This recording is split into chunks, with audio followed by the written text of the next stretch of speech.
When you go to the restaurant, how free are you to choose your most favorite dish? When it comes to making choices, how free are you? Are you free to choose whatever that you want to choose? So let's talk about this, my dear children. Before doing that, let us pay our reverence to His holy name, to the perfect one, to the undefeated one, to the unvanquished one, the supremely enlightened one, to Lord Buddha, by chanting Namaskara 3 times. Namo tassa bhagavato arahato samma sambuddhassa. Namo tassa bhagavato arahato samma sambuddhassa.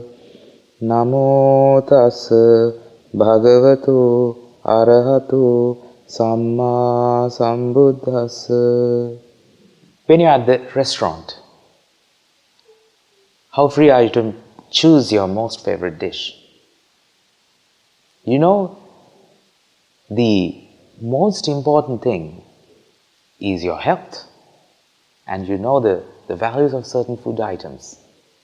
And how free are you to balance your diet in terms of nutrition as well as the quality of food? When it comes to making choices, especially at the restaurant, it becomes very difficult sometimes.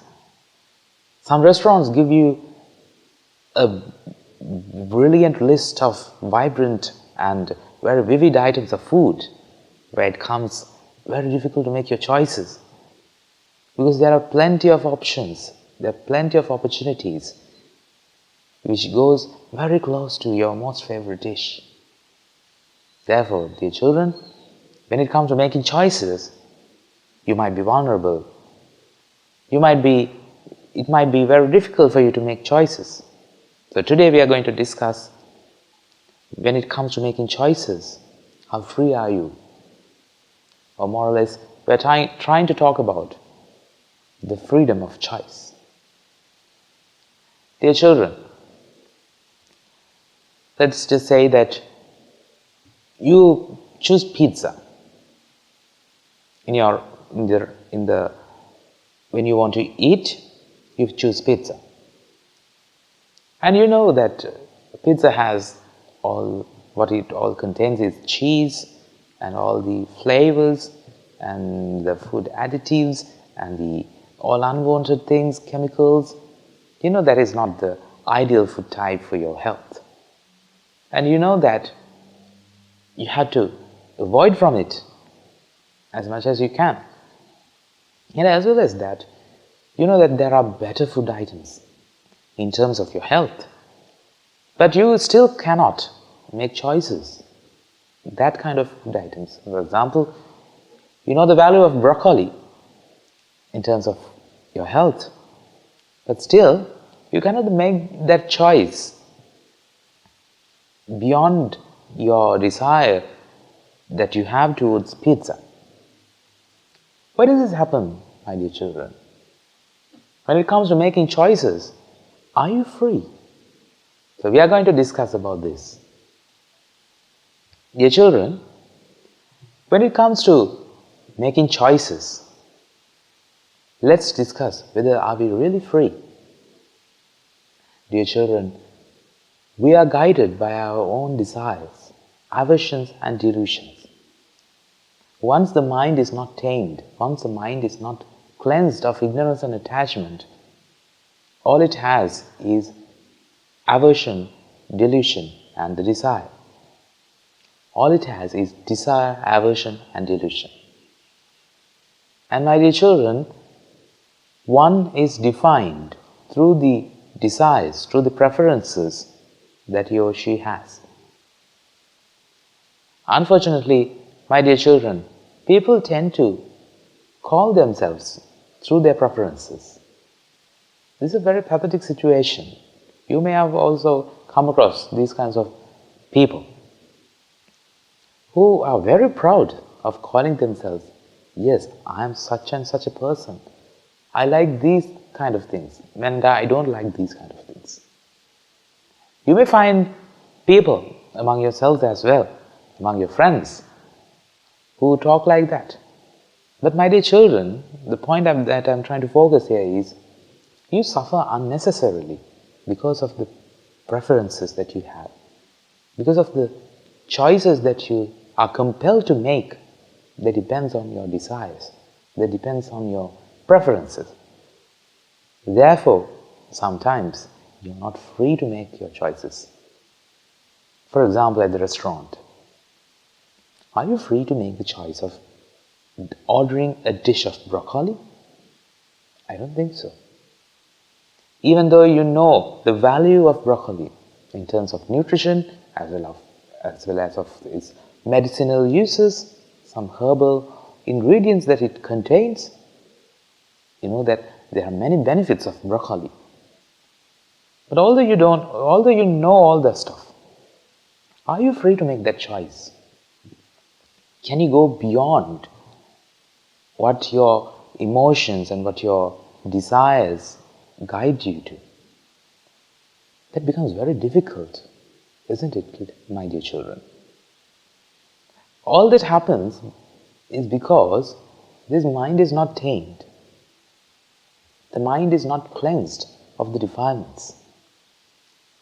My dear children, there's a way out of this. There's a way to clean the mind of the defilements.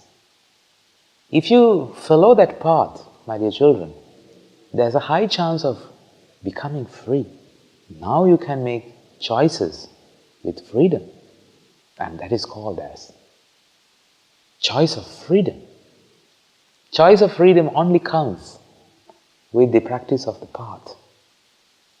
The path that is revealed, that is exposed through contemplation of the Dhamma of the Perfect One.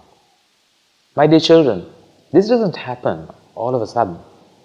One has to realize the Dhamma first, through listening to a sermon, through listening to a talk, a discussion done by a person who has realized it and contemplated it and having reaped the benefits, reaped the results of such sermons and talks. Therefore, dear children, it is very important that you first understand this Dhamma and be very receptive to it and to contemplate it and to realize it and to convince the Dhamma through your personal experiences. That is why we do all these talks, my dear children. We have to apply these things into our day-to-day life and to our experiences. Then only the conviction will happen. Therefore, my dear children, I really want you to be empowered of making your own choices. Then only you can be free. Okay, let's take another example, then you will understand this better. Let's say that you are going to face an exam and you want to study hard and you really want to pass this exam no matter what. And what do? You engage yourself in studying, you try and find past papers, then you time it and you face for them and you mark it by yourself and you identify your mistakes, your flaws, and you take firm determination not to make them again, and you do the past papers again and again and you practice it. So this is your dream, right? This might not be what you do, but you plan for everything like this. At least these things might have gone through your mind. But when it comes to practicality, my dear children, what is the truth? The moment that you sit in front of your desk, what happens? What comes to your mind? I feel like having a coffee right now. Or I feel like at least to have a glass of water. Therefore you go to the kitchen and you fetch a glass of water. When you try to fetch a glass of water, you see the fridge. And all it says is, it's inviting you, come, open my door. It's all inviting. And you know that there's treasure inside. And when you open the door of the fridge, there's a delicious piece of cake. And all it says is, I'm so delicious, come and taste. My dear children, this is what happens. When it comes to making choices, we are all vulnerable. We are governed by our desires. We are governed by our preferences. We are not powerful enough. We are not empowered to go beyond our desires and just to reach our goal, no matter how hard it is going to be. All this happens because, my dear children, the mind is so weak. The power of the mind is almost non-existing. I don't want you to undergo these kind of situations. I want you all to be empowered. Then only can you achieve the success, at least in the worldly sense. Then only can you study for your exam and pass it with flying colors. My dear children, when it comes to making choices, you always have to seek for the refuge of Dhamma. Otherwise you are not free. The choice of freedom is more important than the freedom of choice, because you are not free to make the choice that you want to make, because the mind is not cleansed of the defilements. My dear children, you may wonder, why don't we seek for any worldly pleasures as Buddhist monks? You know for reason, you know for sure that if you have visited our monastery, none of our monks is seeking for worldly pleasures. And they don't lead a very stressful life either. You may think to yourself, how can someone lead a life without the pleasures? How can a monk live without watching the movies, listening to music? How can someone exist like that? My dear children, there are answers for all these questions in Dhamma. Because we are doing it practically, right? If you visit the monastery, if you have the chance to come here and visit one day in the monastery, ask from our monks, whether are they living a very stressful life? As you might think, no. It is their choice. It's their choice that they have made consciously, and they are very happy about it. And most of them say that, I wish I could have come and made this decision even before. That's the only regret that they have. And they are very contented in our monastery. Not even our monks, even our Anagarika Mahatmas. They train themselves at least for 1 year before they get ordained. And coming in here is very difficult, because there's a panel of team. There's a team who ensures that these Anagarikas, that they come, they really want to achieve Nirvana, achieve the salvation. Therefore, they make sure that they really want this salvation no matter what. Therefore, they undergo this training period for about 1 year. And once they reach the end goal of completing the course for 1 year, then they have a kind of an extensive training period towards the end of the training. So, once they have decided, yes, this is what I want, and I'm happy about it, they finally get ordained. My dear children, none of them stay here against their wish. They all stay here while having decided that they want to achieve the salvation, and it is the path. They have made that decision consciously, and they are really happy about it. My dear children, this is the secret. Once you know the truth, once you have understood, once you are convinced of the truth, you stop looking for pleasure from the outside world. Why are you seeking for pleasure in the outside world? Because you think the pleasure is in the outside world. My dear children, that is not the truth. The truth is that pleasure is inside. It is something that internal, that you yourself can unlock it. If you have found the key for yourself with the guidance of a noble friendship, with the guidance of a noble friend, my dear children, you can unlock the happiness that you have inside. The key to happiness is to unlock from inside. No one else can unlock it for you. You yourself have to realize and to be convinced of this truth and to unlock it. My dear children, everyone who lives here in our monastery, they live so happily and they live contented. They lead a very contented life and they have stopped seeking for happiness from the outside worldly sense because they have found the truth.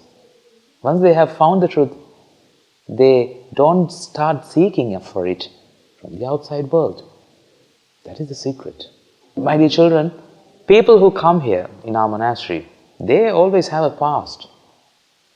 It is okay. Among us may be thieves, among us may be people who are addicted to various things such as smoking, to liquor, and some other things like pornography. My dear children,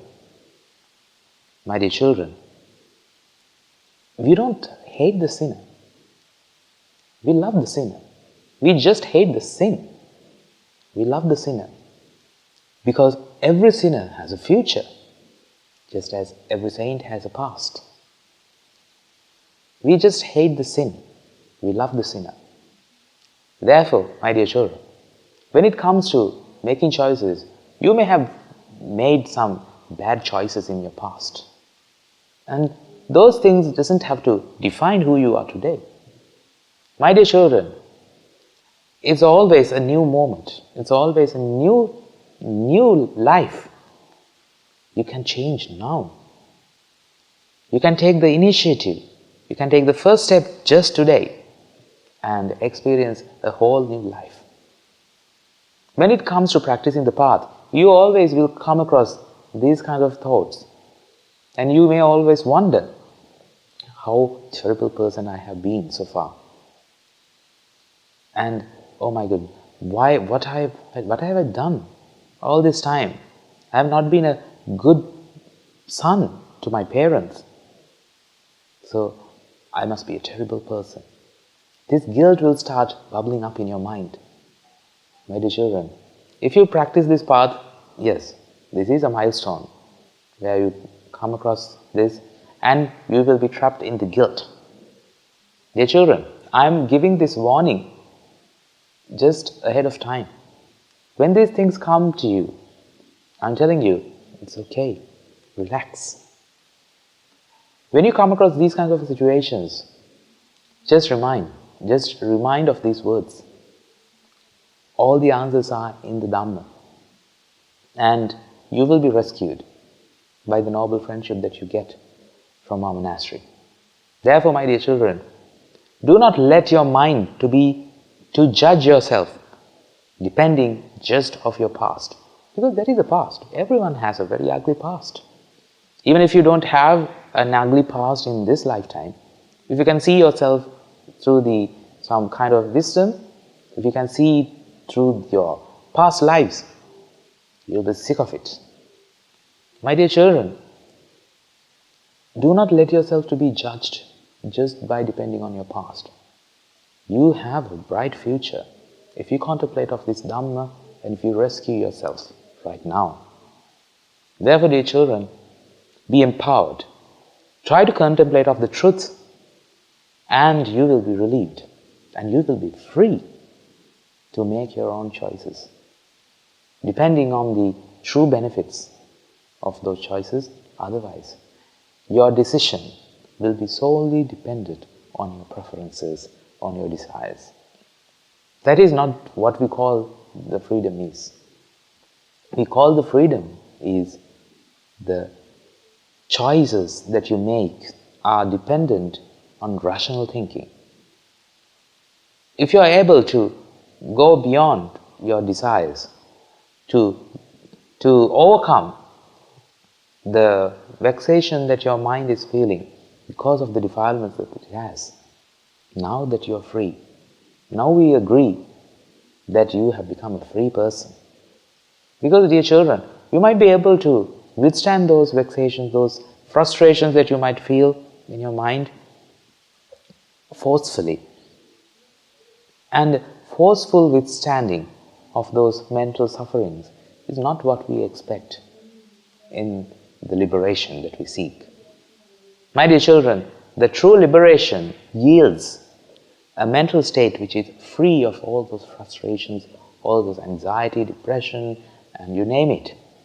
All the mental ailments that one mind suffers is solely to do with these defilements and can be cleansed of.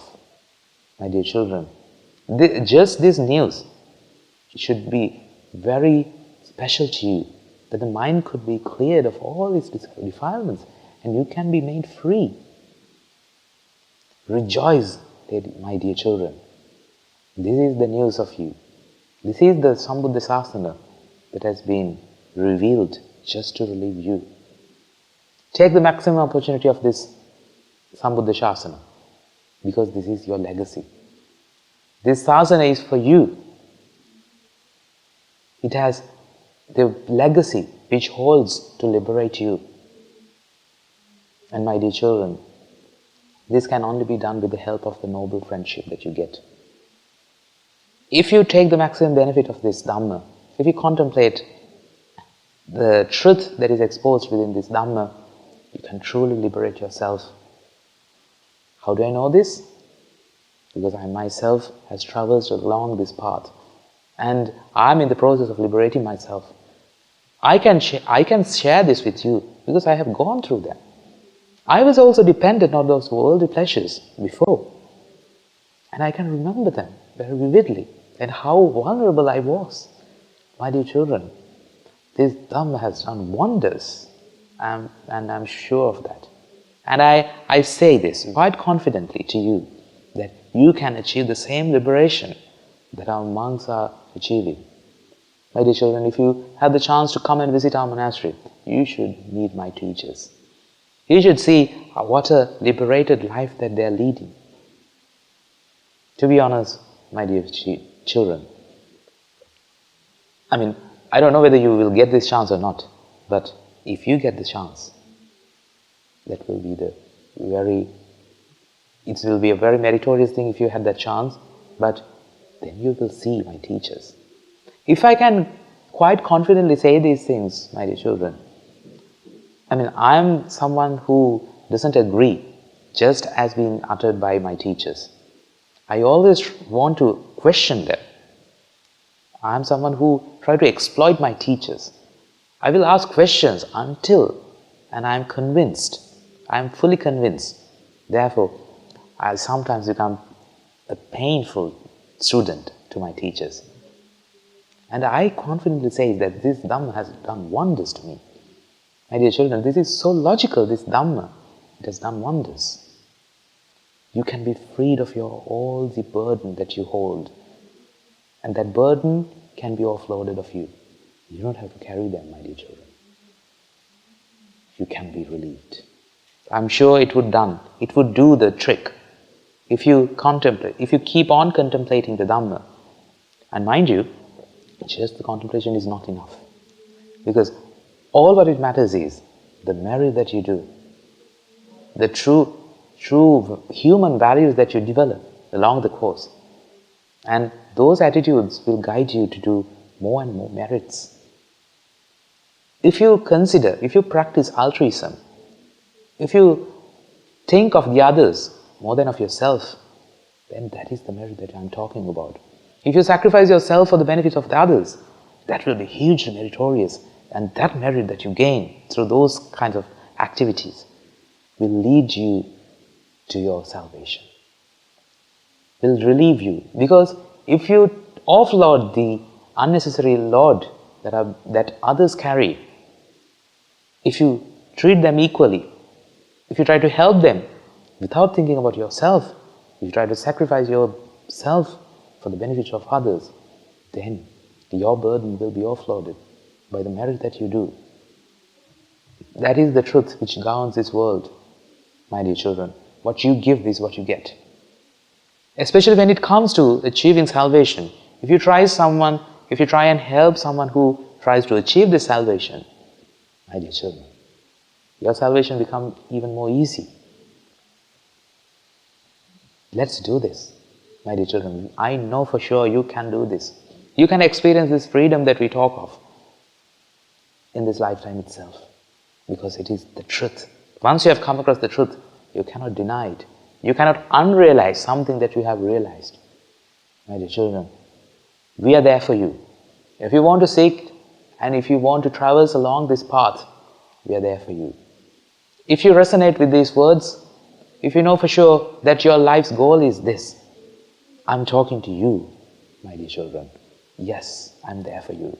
And the whole Mahasangha will be there for you, because we got ordained not just for our salvation. Our salvation is not our priority. We got ordained for you. For those of you who resonate with these words, we are there for you. Therefore, my dear children, have no fear.